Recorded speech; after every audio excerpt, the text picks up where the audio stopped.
কোরআনের সাথে আমরা লেগে থাকব। বেশি সময় আমি আলোচনা করতে পারবো না, মাত্র 6টা বিষয় আপনাদেরকে উপস্থাপন করবো। আপনারা মনে রাখবেন, আলোচনা শুনলেই লাভ হবে না, এখান থেকে নিয়ে যেতে হবে। যেটা বলেন ঠিক না বেটি? সকলের মনোযোগ আকর্ষণ করছি, কারণ এই যে সময়টা অতিবাহিত করতেছে আমার লাভ হবে, আমাদের সকলের লাভ হবে।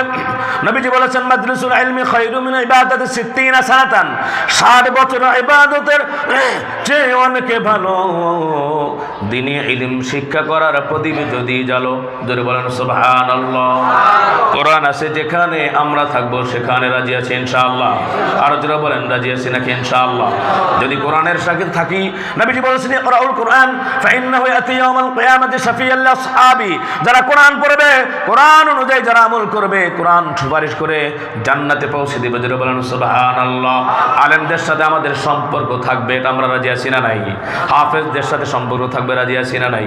ছোট্ট বাচ্চা তালিবুল ইলম তাদের সাথে আমাদের সুসম্পর্ক থাকবে, রাজি আছি না নাই?